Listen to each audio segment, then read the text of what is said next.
Assalamualaikum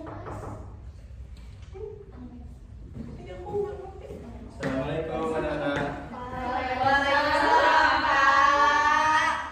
Selamat pagi semuanya. Pagi, Pak. Gimana kabar kalian saat ini? Sehat. Alhamdulillah, baik, Pak. Oke, sebelum mulai pembelajaran pada hari ini, alangkah baiknya kita berdoa agar pembelajaran kita diridhoi dan diberkahi oleh Allah Subhanahu wa taala. Untuk kelas silakan pimpin doa. Oke, baiklah teman-teman semua, sebelum memulai pelajaran pada pagi hari ini, alangkah baiknya kita berdoa terlebih dahulu. Berdoa mulai.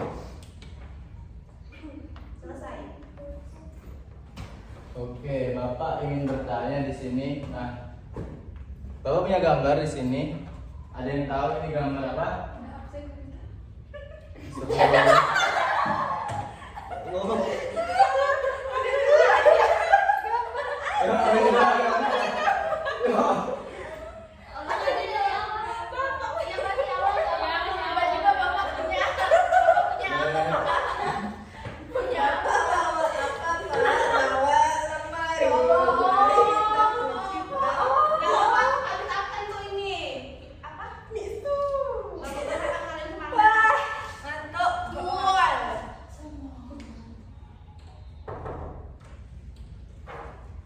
Assalamualaikum, selamat pagi anak-anak.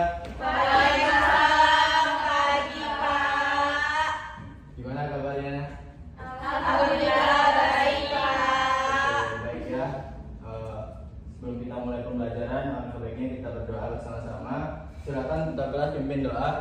Oke, baiklah teman-teman, sebelum kita memulai kegiatan pembelajaran pada hari ini, alangkah baiknya kita berdoa terlebih dahulu. Berdoa mulai. Selesai. Alhamdulillahirrahmanirrahim. Bapak lihat kursinya penuh. Hadir semua ya hari ini ya. Alhamdulillah hadir semua hari ini. Bapak harap kalian giat dan rajin ketika kalian belajar dalam kelas agar cita-cita kalian tercapai di masa yang akan mendatang nanti. Amin. Oke, Bapak di sini punya gambar, dua buah gambar. Ada yang tahu gambar apa? Gambar orang makan, Pak. Oke, gambar orang makan ya. Nah, Bapak ingin bertanya, kalian tadi sebelum berangkat ke sekolah, apakah sudah sarapan pagi? Sudah, Pak. Sudah, Oke. Pak. Pernah tidak di pikiran kalian terlintas bahwa makanan yang telah masuk ke dalam mulut, selanjutnya prosesnya itu kemana lagi sih? Pernah tidak? Saya, Pak.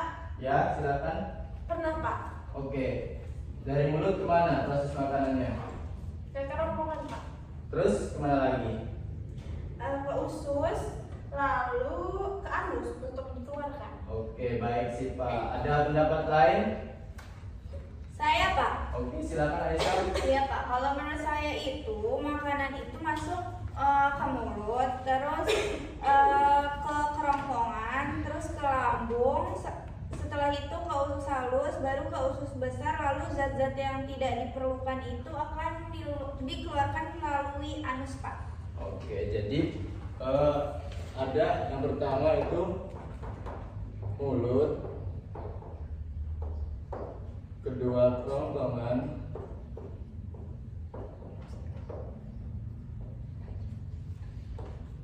yang ketiga lambung, yang keempat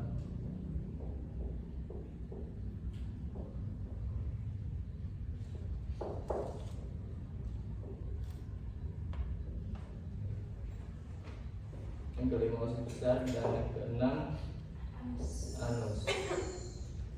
Oke, terima kasih Aisyah dan Sifa telah berpendapat. Jadi benar ya, proses pencernaan makanan itu dimulai dari masuknya makanan melalui mulut, kemudian menuju ke kerongkongan, kemudian masuk ke lambung, selanjutnya masuk ke usus halus, selanjutnya masuk ke usus besar, dan zat-zat yang tidak dibutuhkan oleh tubuh kita akan dikeluarkan melalui organ yang bernama anus. Oke, dari diskusi kita tadi di sini kalian ada yang tahu nggak? Kira-kira kita akan belajar tentang materi apa hari ini? Saya, Pak. Ya silakan Dila. Dari hasil diskusi kita tadi, hari ini kita belajar sistem pencernaan pada manusia, Pak. Oke, bagus Dila, benar sekali. Kita akan belajar tentang sistem pencernaan pada manusia.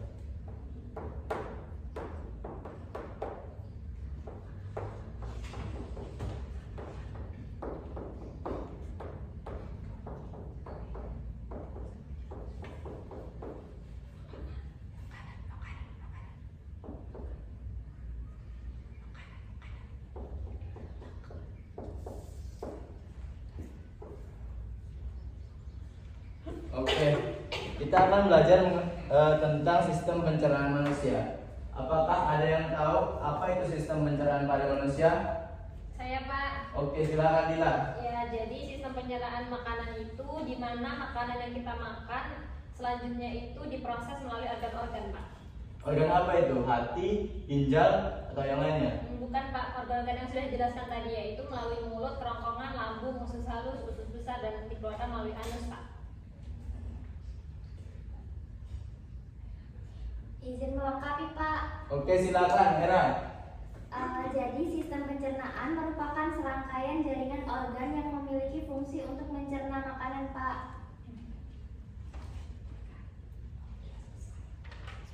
Oke, luar biasa jawaban dari Dila dan Hera.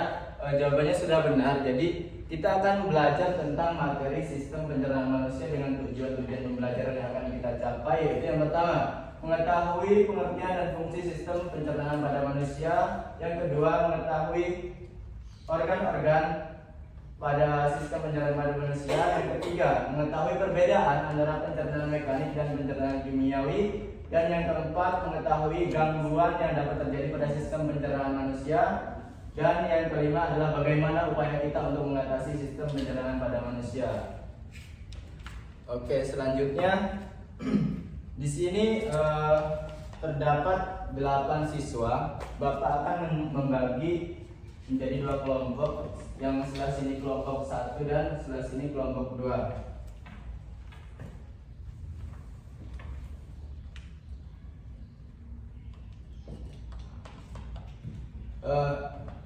Baik anak-anak, di sini Bapak akan membagikan LKPD. Nah, di LKPD ini kalian akan mengerjakan tugas yaitu tentang memahami alat-alat pencernaan pada manusia, yaitu terkait organ-organnya. Kemudian yang kedua adalah mengetahui hubungan proses pencernaan makanan secara mekanik dan atau secara kimiawi pada organ-organ pencernaan pada manusia. Di Bapak bagikan ya KPD-nya.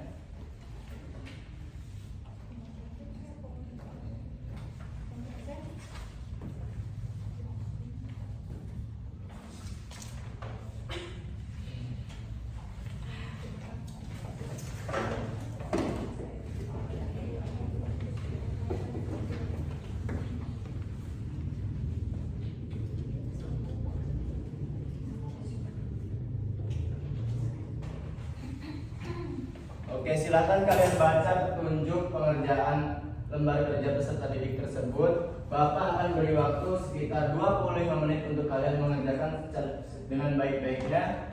Dan apabila kalian terdapat kesulitan, boleh kalian mencari literatur dan atau tanyakan ke Bapak. Ada yang kurang paham terkait penugasan? Oke, silakan kalian kerjakan dengan sebaik-baiknya.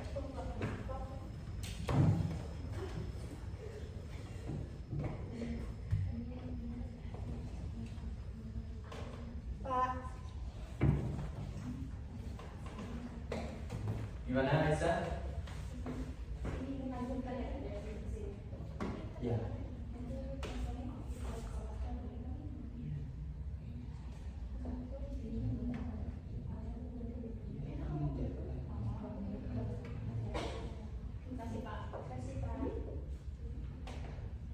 Kelompok ini ada yang kurang paham?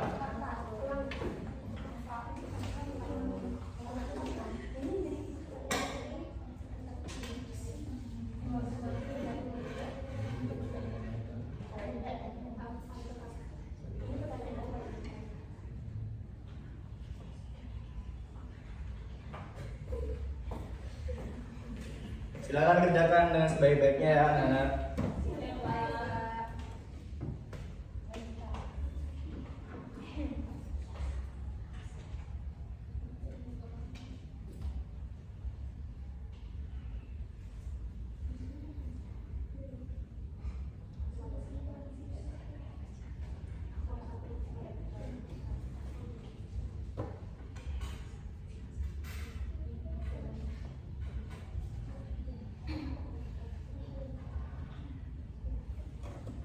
Sisa waktu 5 menit lagi ya anak-anak. Ayo kita gunakan waktu dengan sebaik-baiknya. Kerjakan dengan semaksimal mungkin ya. Ya Pak. Oke.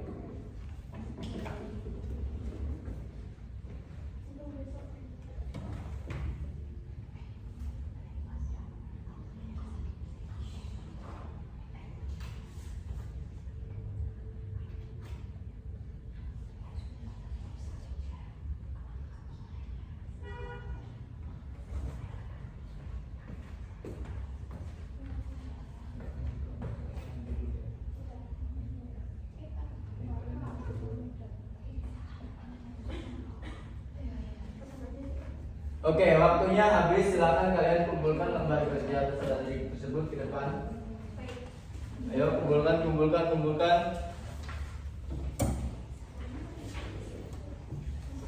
Siapa kakak yang kumpul ya?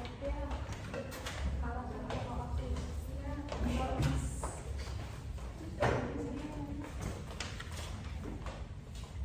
Oke, karena di sini terdapat 2 kelompok, Bapak minta kelompok 1 maju terlebih dahulu untuk mempresentasikan hasil diskusi bersama teman-temannya. Kemudian kelompok 2 menanggapi hasil diskusi dari kelompok 1. Silakan kelompok 1 maju ke depan untuk mempresentasikan. ayo.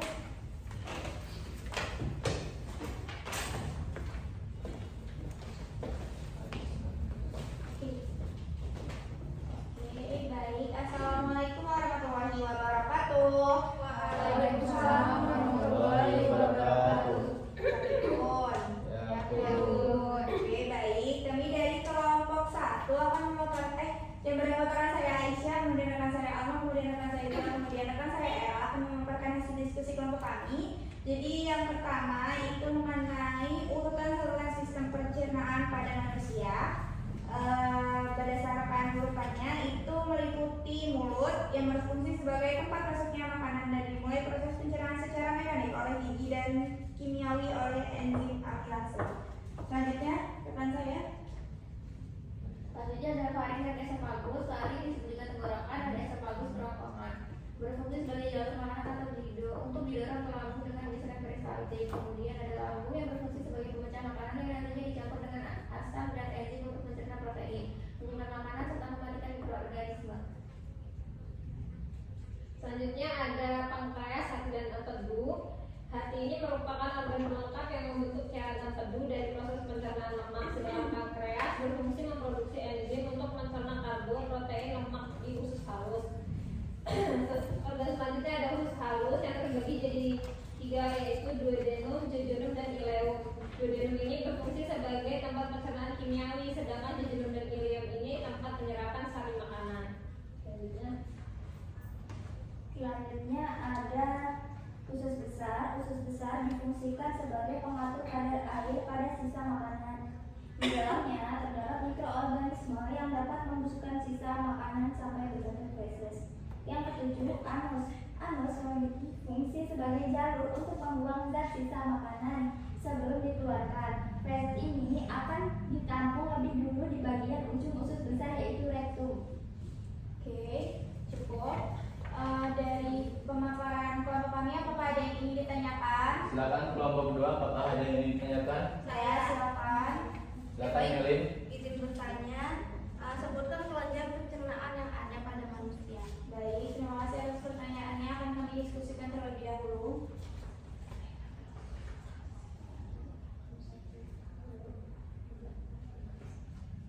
Oke, baik. Jawaban dari pertanyaan dari Melin akan kami jawab.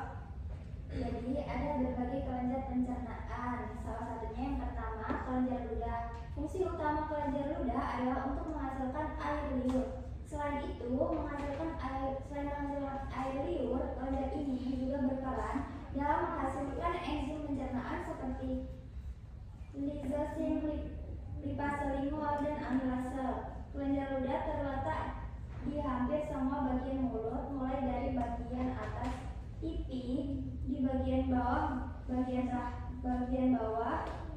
bawah rahang, dan di bawah lidah. Selanjutnya itu ada lambung. Selain sebagai tempat menampung makanan dari kerongkongan, lambung juga memiliki fungsi lain, yaitu mengeluarkan enzim yang dapat membantu proses pencernaan. Enzim pencernaan yang dikeluarkan oleh lambung meliputi pektin, lipase, asam klorida, dan gastrin. Selanjutnya ada kelenjar pankreas yang juga ikut berperan dalam menghasilkan enzim pencernaan ialah kelenjar pankreas. Enzimnya seperti lipase, amilase, protease, dan tripsin. Kemudian usus halus yang berserta dalam mengeluarkan sekelompok enzim yang berguna untuk memudahkan proses penggalian makanan. Contoh enzimnya ada maltase, sukrase, dan laktase. Oke, baik. Selanjutnya yang terakhir ini ada kelenjar empedu, di mana kelenjar empedu ini berperan penting dalam proses pencernaan makanan. Meskipun begitu, tidak menghasilkan enzim pencernaan, namun kelenjar empedu ini mengeluarkan hormon yang berguna untuk membantu proses pencernaan lemak di makanan. Oke, kepada saudara Melvin, apakah dapat dipahami? Paham, terima kasih. Ya, sama-sama. Apakah masih ada yang ingin ditanyakan? Oke, baik. Kalau cukup, sekian presentasi dari kelompok kami. Wassalamualaikum warahmatullahi wabarakatuh. Waalaikumsalam warahmatullahi wabarakatuh. Oke, beri tepuk tangan kepada kelompok 1.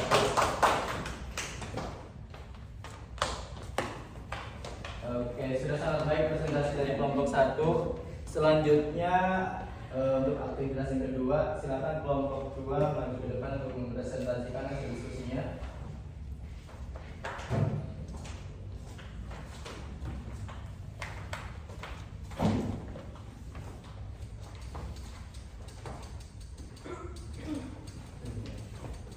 Baik, assalamualaikum warahmatullahi wabarakatuh. Waalaikumsalam warahmatullahi wabarakatuh. Kami dari kelompok 2 dan beranggotakan saya Helen Yusrina, Anissa Kumasikan, dan Ranti Falbatari akan mempresentasikan mengenai LKPD yang kedua. Yang pertama akan dijelaskan oleh Rizka. Yang pertama yaitu fungsi sistem pencernaan makanan pada manusia. Jawabannya adalah sistem pencernaan adalah bagian tubuh manusia yang berfungsi untuk mencerna serta mengolah makanan. Nah, anatominya yaitu ada mulut, kerongkongan, lambung, usus halus, usus besar hingga rektum dan anus. Selanjutnya akan dijelaskan oleh Nazika. Baik, yang kedua itu mengenai proses pencernaan yang terjadi pada makanan ketika berada di rongga mulut. Nah, makanan pertama kali masuk melalui mulut, di dalamnya terjadi proses pencernaan secara mekanik dan kimiawi. Untuk proses pencernaan mekanik dilakukan oleh gigi, sedangkan proses pencernaan kimiawi dibantu oleh beberapa enzim seperti amilase, tialin, dan juga enzim maltase.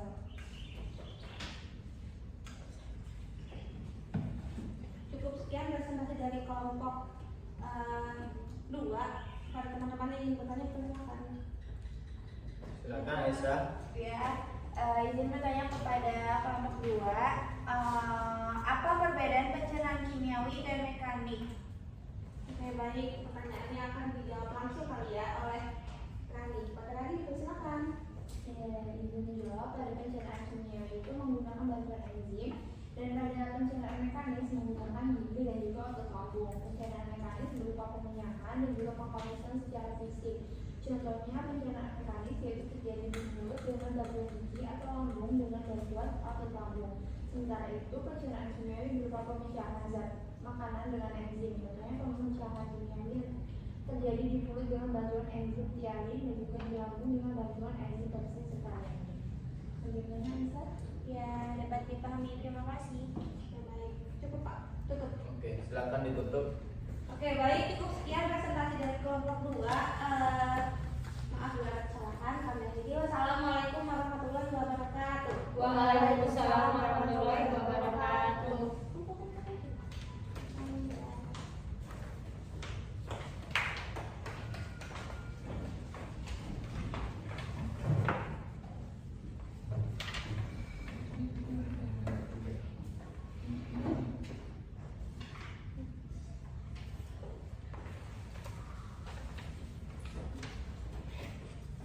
Oke, terima kasih anak-anak telah memaparkan hasil diskusinya. Jadi Bapak akan sedikit menambahkan terkait gangguan-gangguan sistem pencernaan pada manusia yang dapat terjadi pada manusia dan bagaimana cara mengatasinya.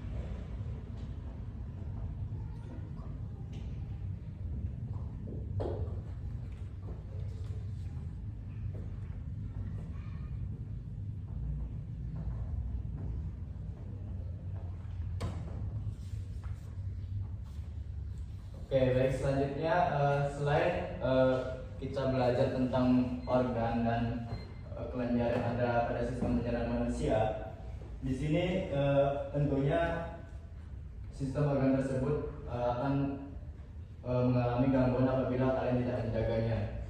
Gangguan yang pertama adalah yang biasa terjadi pada manusia, yaitu yang pertama diare, yang kedua ada sembelit, yang ketiga GERD, yang keempat luka lambung, dan yang kelima wasir. Nah, diare itu adalah peningkatan frekuensi BAB lebih dari 3 kali dalam sehari disertai perubahan konsistensi menjadi lebih cair. Kemudian sembelit adalah perubahan frekuensi BAB menjadi lebih jarang dan disertai kesulitan untuk melakukan BAB. Yang ketiga wasir itu adalah pembuluh darah vena yang terletak di luar dan di dalam saluran anus mengalami pembengkakan. Kemudian yang ketiga itu GERD adalah penyakit asam lambung yang terjadi ketika asam lambung naik ke kerongkongan manusia. Yang kelima adalah luka lambung, yaitu luka pada bagian lambung dan usus halus bagian atas. Nah, bagaimana sih cara kita untuk menjaga sistem pencernaan manusia agar organ-organ kita tetap sehat? Yaitu yang pertama, kita dapat memperhatikan pola makan kita, kemudian kita dapat mengkonsumsi makanan-makanan yang bergizi dan mengkonsumsi makanan-makanan yang mengandung enzim-enzim yang baik bagi tubuh kita. Kemudian kita dapat melakukan olahraga secara teratur, kemudian kita juga dapat melakukan istirahat secara teratur dan mengatur pola istirahat kita. Mungkin cukup itu materi yang dapat Bapak sampaikan. Bapak minta salah satu dari kalian untuk dapat menyimpulkan hasil pembelajaran kita pada hari ini. Siapa yang mau menyimpulkan? Silakan Nazifah menyimpulkan pembelajaran hari ini.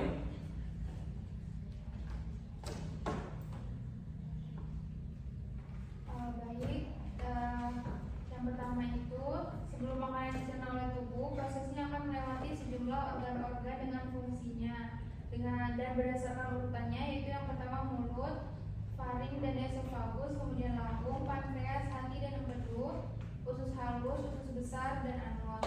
Kemudian kelenjar-kelenjar yang berperan yaitu kelenjar ludah, lambung, kelenjar pankreas, usus halus dan kelenjar empedu. Kemudian pencernaan itu ada dua, yaitu pencernaan mekanik dan kimiawi, di mana pencernaan mekanik berupa pemunyahan dan penghalusan secara fisik. Untuk pencernaan kimiawi berupa pemecahan zat makanan dengan enzim. Terdapat juga beberapa gangguan sistem pencernaan yang seringkali terjadi pada manusia, yaitu diare, sembelit, wasir, GERD, luka lambung. Kemudian untuk menjaga sistem pencernaan yang baik dengan menjaga pola makan, memakan makanan yang sehat dan bergizi, menjaga pola istirahat yang cukup. Oke, terima kasih Cipa telah menanggapi dengan baik kesimpulan pada pembelajaran kita hari ini. Bapak harap setelah kalian belajar tentang sistem pencernaan pada manusia hari ini, kalian dapat menjaga organ-organ yang terkait dengan sistem pencernaan pada manusia dan mengatur pola makan dan pola istirahat kita agar tidak terjadi gangguan-gangguan pada sistem pencernaan manusia. Oke, sebelum Bapak tutup, adakah yang ingin bertanya?